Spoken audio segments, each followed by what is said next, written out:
Shalom, estamos ahora para la quinta Aliyá, capítulo 20, versículo 22 al capítulo 21, versículo 9. Leemos en la Torá. Partieron de Kadesh y llegaron los Bnei Israel, toda la congregación, al monte Hor. Entonces habló Adonai a Moshe y a Aarón en el monte Hor, junto a la frontera de la tierra de Edom, diciendo: se reunirá Aarón a su pueblo, pues no entrará en la tierra que he dado a los Bnei Israel, porque se rebelaron a mi orden en las aguas de Meribá. Toma a Aarón y a Elazar su hijo y hazlo subir al monte Hor. Quita a Aarón sus vestiduras y se las vestirás a Elazar su hijo. Y Aarón será reunido a su pueblo y fallecerá allí. E hizo Moshe tal como había ordenado Adonai, y subieron al monte Hor a los ojos de toda la congregación. Quitó Moshe a Aarón sus vestiduras y las vistió a Elazar su hijo, y falleció a Aarón allí en la cima del monte. Y descendieron Moshe y Elazar del monte. Vio toda la congregación que había fallecido a Aarón, y lloraron por Aarón 30 días toda la casa de Israel. Oyó el Kenaní, rey de Arad, que habitaba en el sur, que venía a Israel por el camino de los exploradores, y guerreó contra Israel. Y tomó de él cautivos. Entonces prometió Israel una promesa a Adonai y dijo: si me entregares este pueblo en mi mano, consagraré sus ciudades. Oyó Adonai la voz de Israel y entregó al Kenaní. Entonces Israel exterminó a ellos, a los habitantes, y consagró a sus ciudades, y llamó el nombre del lugar Jormá. Partieron del monte Hor en dirección al Yam Suf para rodear la tierra de Edom, y se desanimó el espíritu del pueblo por causa del camino. Entonces habló el pueblo contra Elohim y contra Moshe: ¿para qué nos hicieron subir de Mitzrayim para que muramos en el desierto? Porque no hay pan ni agua, y nuestra alma está hastiada del pan que se arruina. Entonces envió Adonai entre el pueblo serpientes ponzoñosas que mordían al pueblo, y murió mucha gente de Israel. Entonces vino el pueblo a Moshe y le dijeron: hemos pecado porque hablamos contra Adonai y contra ti. Ruega a Adonai para que quite de nosotros las serpientes. Y rogó Moshe por el pueblo.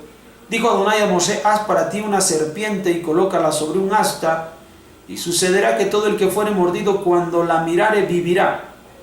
Hizo Moshe una serpiente de cobre y la colocó sobre un asta, y sucedió que si mordía una serpiente a un hombre, si miraba hacia la serpiente de cobre, entonces vivía.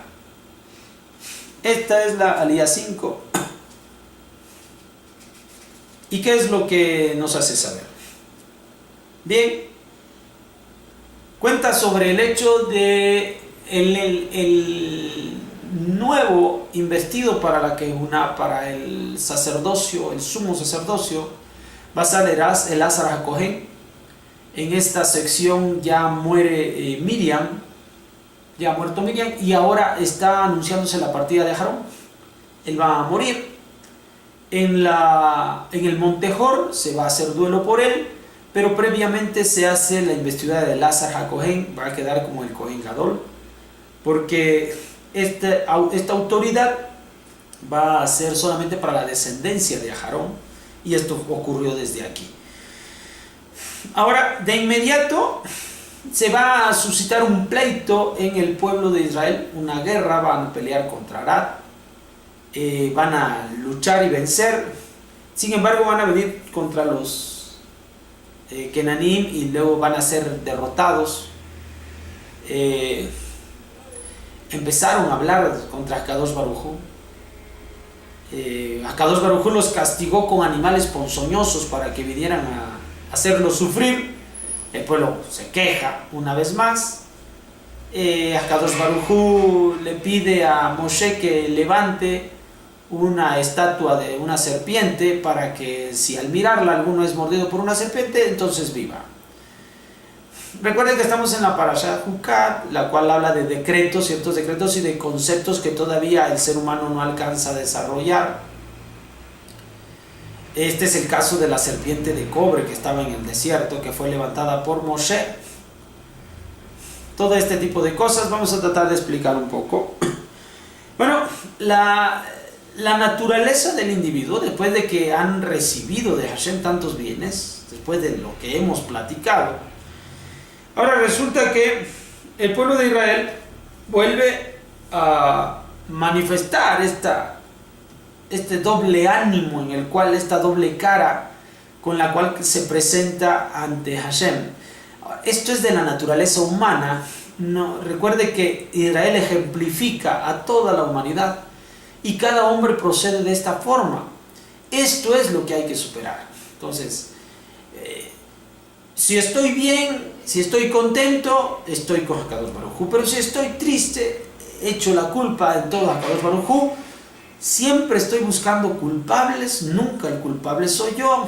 Siempre si algo me pasa, es porque perenganito, es que fulanito, es que sutanito. Pero no quiero hacerme responsable de mi mal comportamiento, de mis decisiones tomadas.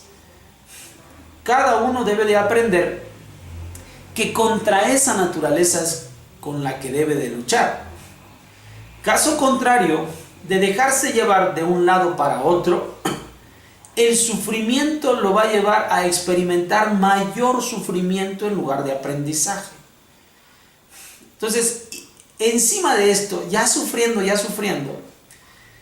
después de sufrir esta situación de la derrota militar, vienen a sufrir ahora con las alimañas ponzoñosas que están matando gente. Ellos quieren descargar su responsabilidad y su sufrimiento sobre otro. ¿Y sobre qué se van? Sobre una estatua de cobre. Hashem la permite. ¿Por qué Hashem la permite? Por la debilidad del ser humano. O sea, el ser humano que busca, en lugar de confrontar la situación y las cosas, de tomar una decisión correcta y congruente, de hacerse responsable de lo que está sucediendo con su vida, en lugar de eso, busca echar sobre otro su responsabilidad. Como esta es la constante en el ser humano, HaKadosh Baruj Hu dice, háganles pues una estatua en la cual si echan su sufrimiento sobre ellos, serán perdonados, se les quitará.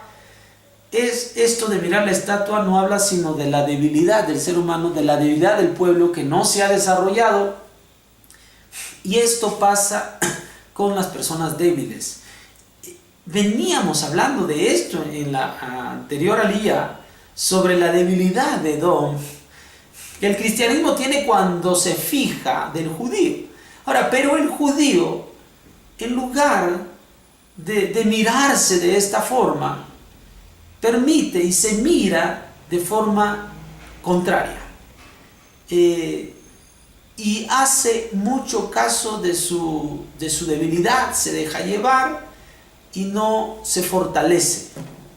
HaKadosh Baruj Hu sabe que no es el tiempo de su desarrollo, por lo tanto les permite el hacer esta estatua. Entonces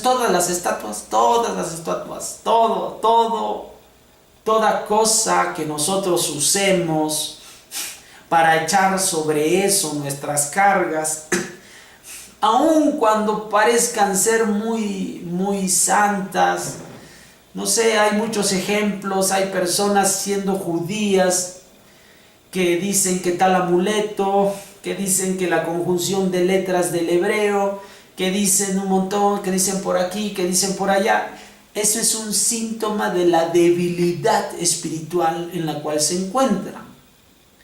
No quieren hacerse responsables y obedecer los mitzvot tal como se encuentran y se dicen, y eso es absolutamente la paz y la tranquilidad. Pero como no quieren hacer eso, entonces no se desarrolla, bueno, amuletos. Esa es la razón por la cual hasta nosotros los judíos también tenemos amuletos. Ya tenemos que crecer, tenemos que superarnos, tenemos que confrontar. Y si el sufrimiento viene a nosotros es porque algo hicimos equivocadamente y ahora nosotros debemos corregirlo y no acusar a otro de que él es el responsable de mi sufrimiento. Ya le toca al pueblo de Israel crecer, estamos al borde. Todo esto históricamente es para llegar a la tierra de Canaán, que será transformada en la tierra de Israel cuando nosotros estemos en ese lugar. Entonces, si queremos entrar a la tierra de Israel, debemos empezar a cambiar en nuestro interior y hacernos fuertes espiritualmente. Pues ese es mi deseo. Espero que haya sido una lección oportuna para todos. Nos vemos para la próxima Aliyá. Shalom.